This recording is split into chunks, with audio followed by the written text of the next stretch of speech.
and cannabis? That's correct, yes. Wow. From Panama. Hi there. Hi guys, how are you doing today? Well, So thank well, you. it's How are just you? working.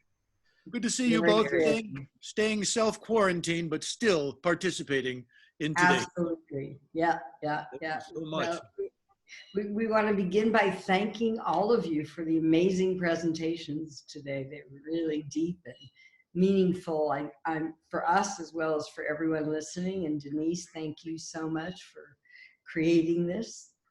I'm Dr. Golda. It's my son, David Joseph, and I have been in this industry in plant-based medicine for 50 years with about 50,000 patients. And we created Jade as a way to really be a platform for the entire plant-based industry to begin to really prove efficacy, because we're missing so much important data. Now, where are you based currently? Is it San Francisco? No, Seattle. In Seattle. Oh, speaking Yeah. of Jade, the Emerald City. Yeah, yeah. Got your colors right. Now, 50 years ago, when you were doing this, you must have been some sort of a whack job hippie, if I'm not mistaken. You got it. Wow, look at that. I'm an early adopter, so I started on the path at the age of 13, switching from a chemical medicine to cranberry juice to deal with cystitis, and getting onto this path of natural medicine as a teenager, and then raising my family that way, and now raising my grandchildren that way, and serving the community in California and Hawaii as independent medical evaluators. So one of the things my husband and I did is bridge the gap between alternative plant-based medicines and the traditional healthcare system. Now, when we talk about Jade, the actual stone, are we crushing it up and snorting the jade, or how in the hell does jade tie in? Because you obviously have healthy offspring. Look at the kid right there. Yeah. So Dave, you want to speak to Jade? So it's more about the healing properties of the stone and the healing properties of the plant that we're communicating through a digital method. So no stones, anything, it's all digital. The think green. Oh, right. Oh, I see. There's the jade tie. Yeah. Got it. Yeah. So, David, you want to begin? We're going to share our slides with you. Kind of gives you the big picture. And I think many of the presenters and the listeners and the brands and producers today are really looking for a way to validate what we know works, but in real world evidence. So many wonderful things are happening, and Denise had asked us to really speak to the current industry and what's happening in research, and how Jade is contributing to that. So that's just one piece of the puzzle. Obviously, all your products are welcome to be tested through through this medium. Yeah, and so we'd love to have you bring up any questions as we go through the platform. What we're bringing with Jade Health is a plant-based health ecosystem. And so it's the two of us, and then we have another partner, Dr. Cody, who's a computer scientist and a naturopathic physician. And the three of us have worked on different projects together looking at personalized nutrition. And now we really recognize that there's a big opportunity in cannabis and other plant-based medicines to bring the same understanding to these plant-based medicines and help us bring them out into the world. And so just a little overview on the company is that we're really focused on the patient, the provider, and the products that we're putting through the system. And the reason that we want to personalize that is because we're all genetically very similar and yet 1% different. And that means that we're all going to have a different response depending on the product, our environment, our lifestyle. And so there's so many different variables that go into the consideration, where we're able to kind of bring the ecosystem together and serve clinical as well as technology, and help the research happen that hasn't been able to happen so far. And so here again, we can see in the providers across the ecosystem, it's a problem that all of us are having, from the patient to the provider to the clinic, is we don't understand what are going to be the effects of the products and what are the right effects for different individuals with specific conditions. And this is also what the regulators want to understand in different large health providers. So we kind of bring the system to help them understand that. And we recognize that it's very, very valuable. It's interesting that we begin to measure a lot of the global burden of disease in trillions of dollars. That seems to become the new term, where all of these different illnesses are going to potentially cost us trillions of dollars over the course of time. The opioid crisis has cost us 2.5 trillion. And we could just see all of the other mental health related disorders here at the bottom. It looks about 16 trillion by 2030. And so there's a lot of opportunities to begin to treat individuals preventatively to save that money, and also find other ways where we can bring. Well, sometimes it gets cold up in Seattle and things freeze up unexpectedly. Video feeds are among them. As we see on the slide, we're talking about buttloads of money. $1 trillion, as we know, is $100,000 billion. It's big bucks. So, you continue. Okay, good. Your feed is back to active. Thanks, Sean. And it's already there. And we see already in the two biggest markets in Canada, 71% go to the black market. And in California, 80% is coming from the black market. And so we have to figure out what are these technologies and how do we integrate it into healthcare so we can begin to regulate that market. And that really comes down to bridging the gap and helping cannabis operators understand how to bring those medicines into the medical and pharmaceutical worlds. And so we provide that platform to facilitate that integration. And this is how we do it. So what we recognize going around the world, and I think many of you agree, is that we really have to qualify and integrate with the products that are available in each geography and with the industry at large. And then what we acknowledged, what was missing was the clinical support tools. Many physicians don't know how to integrate. The ones that are presenting today are the leaders in that, skill and knowledge. And we agree with everything we've heard because everyone's coming from an integrated healthcare basis. But we are missing the research and development. And in order to do that, we're really looking at the most effective biomarkers, including the DNA, with an emphasis for us on epigenetics. So how are the lifestyle factors that we've been discussing, the stresses of our times, the food that we eat, the stress that we have, etc., is impacting on our given genetics. And we've moved on to the supply chain, and that's what we're doing, is really integrating the patient identification and information that we will be able to accumulate from the data that is reported, combining real world evidence with the existing system from point of sale, being able to really integrate in every state and every country. Right. I have a question needs to happen.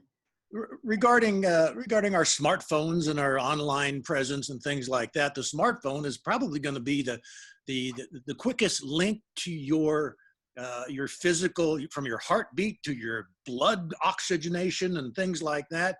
Do you see that being helpful as you're producing all of these bits of data to help you out? Yeah, we're really seeing that as the fundamental method where people are receiving their information and learning about what lifestyle factors they have and what they should do. So every interaction we have is coming from the phone. And so that's where we're doing a lot of this patient integration, pulling in laboratory tests, looking at the life cycle as well as the education of the consumer, and helping people understand the different ingestion methods, how they can use the medicine in different ways.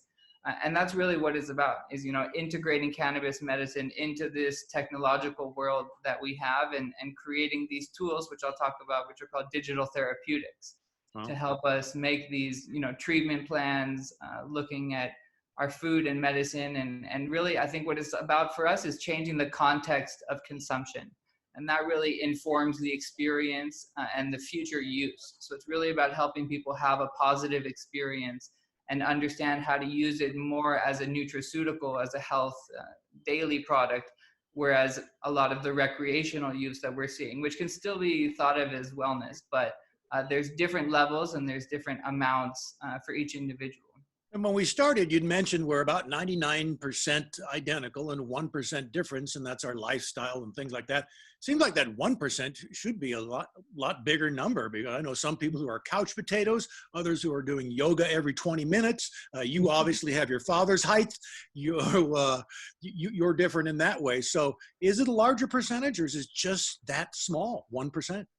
You know what they think right now about what we know is 1%. And then there's also a huge amount of what they call junk DNA, which we don't even know what this DNA has, but it's actually much more important than thought. But all of this is part of beginning to do the research and understand the genetics and the different products and really create the research for the industry, because it hasn't been created yet.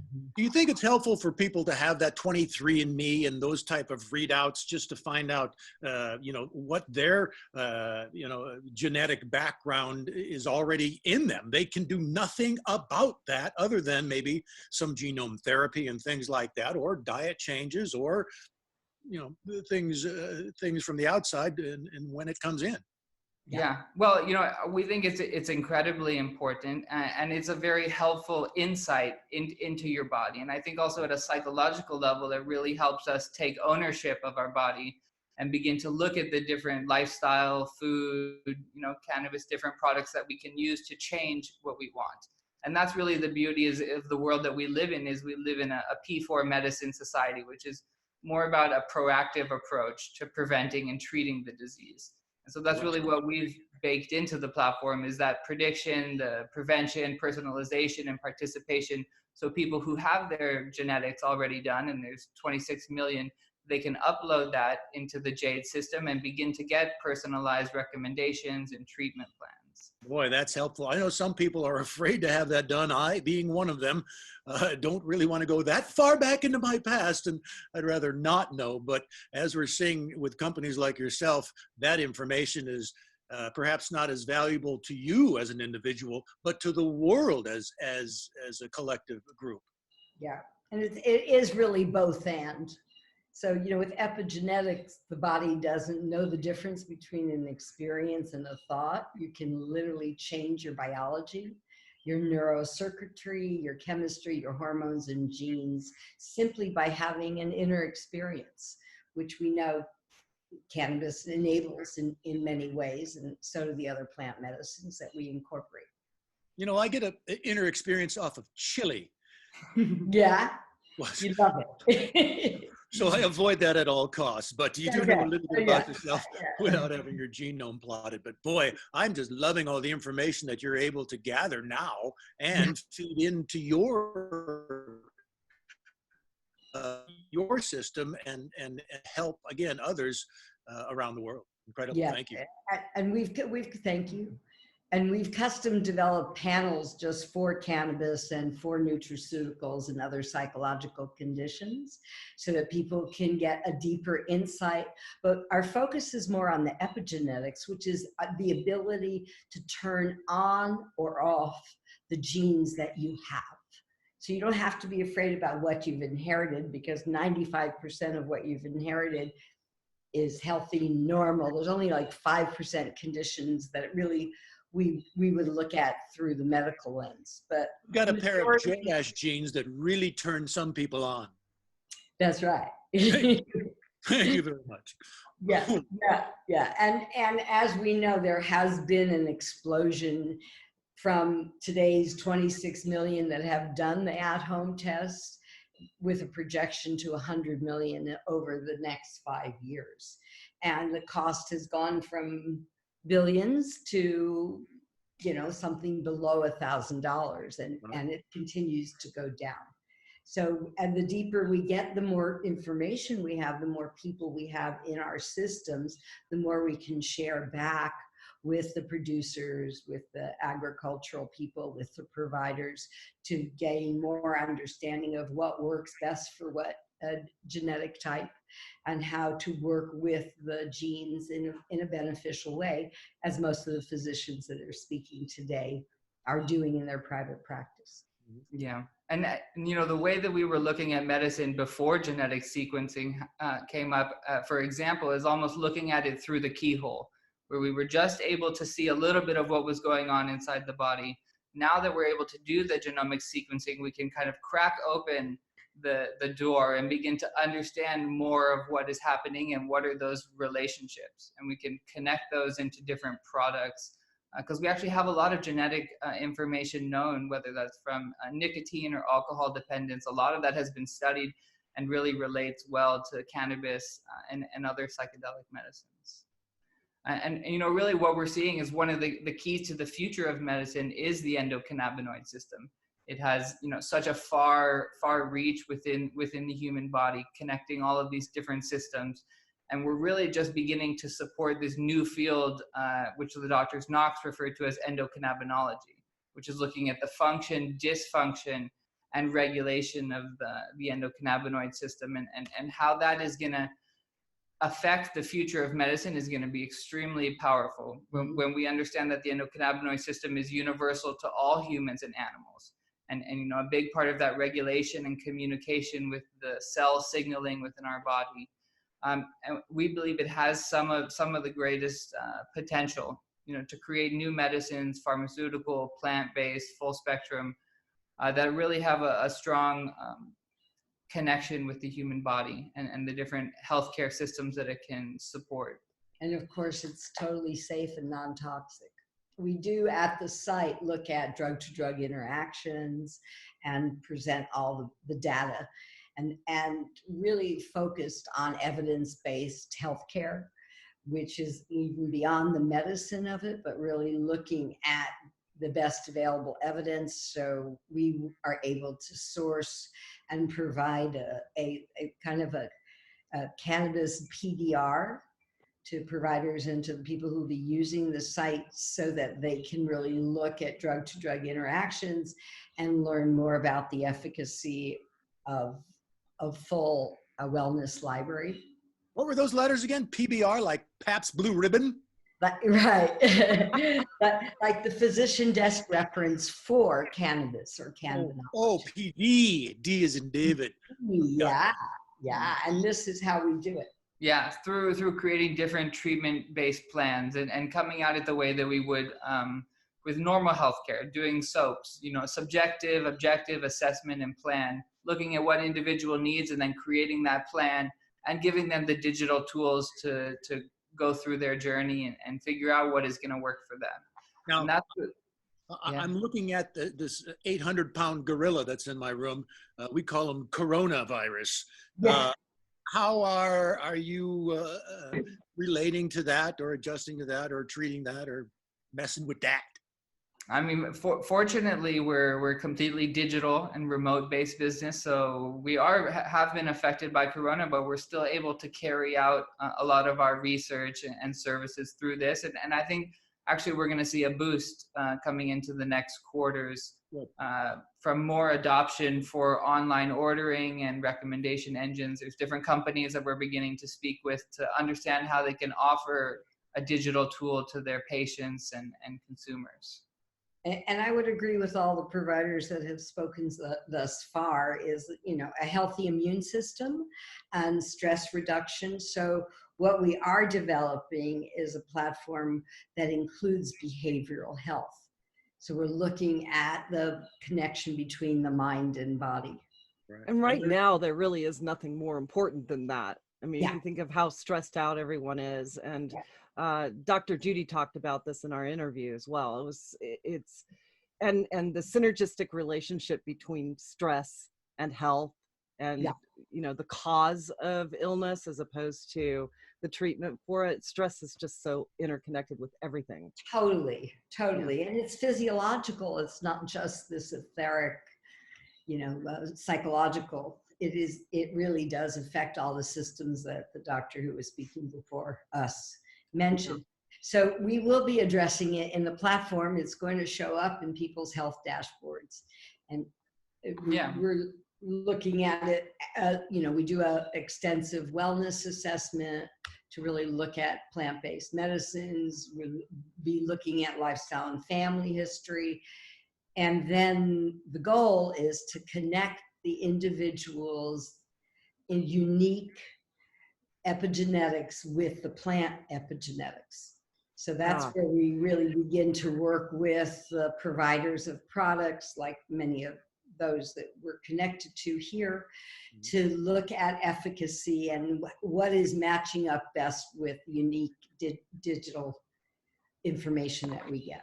I mean, that really personalizes medicine in It such an does. incredible way. And you read my mind, because I was going to ask you about that. Are you able to match the genetics of the human with the genetics of the plant? Yeah. So that's fantastic. Yeah, so Really we'll be fantastic. working with formulators like others, you know, and different producers to really look at the different aspects, the cannabinoids, the terpenoids, the flavonoids, the nutraceuticals, the lifestyle factors, and the behavioral variables Mhm. that will all be connected to begin to give us something called a digital therapeutic. Yeah, and the current research right now is impeded a lot by the federal legality, Yeah. and so you know this platform comes forward to offer kind of another option around that, where we're still able to collect information in the real world, so we can provide real world evidence, which is condoned by the FDA, and then we're also beginning to create digital clinical trials, so we can take a lot of that cost and confusion and move that into a real world setting where we're doing patient-centered research and clinical trials with different companies. And really over the years, Israel has attracted a lot of the attention globally to have their products tested in humans. Now we're seeing, as Latin America begins to open up, there's going to be new opportunities to begin testing, and we're already implementing our platform in certain regions to allow that research to happen. Can A I ask lot of something real information. quick along those lines? The FDA, as far as the roadmap that you create matching the genetics of humans and plants, is the FDA allowing you to actually identify disease types in those assessments, or are they limiting what you can say and do? Right now, the FDA does limit the disease types, but there's different methods and ways of going around that. The FDA is also just coming up with a new system on how they're going to regulate this real world evidence as well as these digital therapeutics. So right now we're in the process of going all through that regulatory process so that they can understand how they're going to regulate all of these different digital health and digital therapeutic products. So it's Because something, yeah. because of this coronavirus pushing the FDA to pick things up a little, it would be encouraging to have that happen. Yes. And the move, the end of last year, was toward evidence-based medicine being looked at in this new way. Right. Because clinical trials are very, very narrow, but if you can do real world evidence, you can really look at population statistics, you can look at these epigenetic factors, lifestyle factors, drug-to-drug interactions, all of that for large groups of people, which then will decrease the cost of clinical trials for the producers of the product. Data Right. and the models that we use. Yeah, and the FDA is just so cumbersome sometimes, and they only require that clinical trial prove 30% efficacy and safety. Right. So they should just get out of their own way and, you know, allow the science to really take over this. Yeah, and I believe that's what this new digital technology industry Look at that. will enable. We didn't have the technology before, now we do it. So we have a complete digital strategy available to us. Mm-hmm. Yeah, and we're seeing that a lot of the large companies really need to begin to think about that customer experience that they're offering, and how are people interacting with their products, and how are they purchasing their products, and you know, what kind of incentives can we offer them to create that relationship, to create a deeper relationship, and have customers going with them for a long time. And so one of the ways is to create almost a digital companion app. So this is one of the things that we're working on, where we have a patient-facing app, and what we can do is we can connect that to the specific plant medicine, and so they can begin to track and monitor how they're feeling in these different products. And then we also have the clinical and the different country portals, which help the different stakeholders understand what is happening and move the process along digitally. So Well, these and also types, help yeah. people understand what's legal in their part of the world too. Right. And also make sure that they have safe access to the medicine that they need, and they're getting it through a trusted source, and that they get those, recommendations and prescriptions on how to use it. And it's very personalized medicine, so they need support with that. We can only hope that one day it reaches a level like Scotch, approved around the globe. But it'll be your Scotch. That's right, Crown Burgundy, super Scotch. Yeah. As a mother, Golda, you must be very proud of young David. You two working together. My mother and I, again, get together for a little Scotch every so often. But boy, to share the same passion is so obvious in this interview. I really appreciate your family dedication to this. Thank you so much. Thank you. I also have a daughter who is a naturopathic oncologist. Who's Send her over! The team. So we basically are a doctor-oriented family. My eldest daughter runs the organic spa. So we Nice. have been everyone's in the healthcare industry. So I not want by to come accident. visit all of you. Yeah, we would love that. We would love that. I'd love to have you on the show sometime, actually. I've Yeah, got let's so many plan questions for you. We don't have time for it. But Yeah, that would be great. We'd love to do Yeah, that. so we're moving into a whole new universe in healthcare now. Being able yeah. to work with the providers like the ones on the show today, and with the brands and with the products, we're going to be able to really validate what we already know. Is that, through these digital therapeutic trials, which are going to save a lot of time and money. Yep. Well, I'm a big believer that Dr. cannabis is Golda. going to transform medicine as we know it in general. And Dr. we Golda, hope, can I ask you a it's- question? What are you guys doing about security for this information that is being out there? I mean, I hate to take it to the dark side, but I've heard that the Israelis have made, through the genetic charting and mapping, specific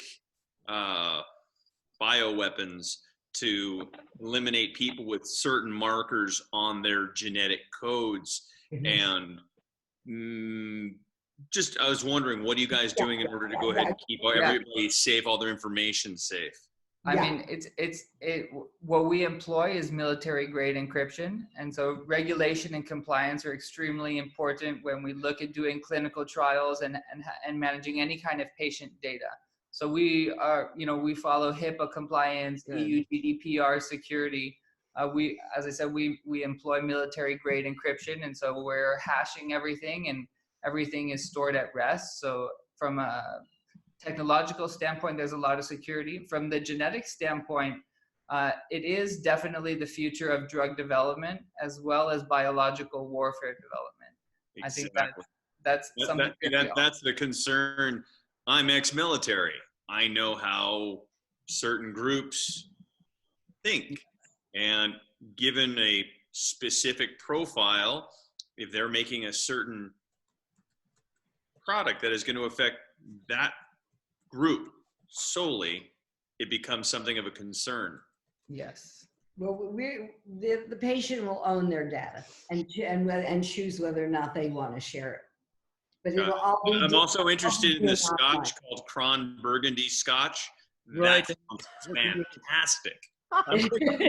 You and your Scotch is so early in the day. Oh no, it's jealous. 5 o'clock somewhere. Don't worry. 80 days somewhere is right. There's You're also having your sundowner already. Remember, we're all across this is a global event. Symposium. We're in every continent, so it is 5 o'clock somewhere. Absolutely. Australia. Hey, we're bringing new meaning to the social distancing thing. We're hardly socially distancing. We're physically distanced.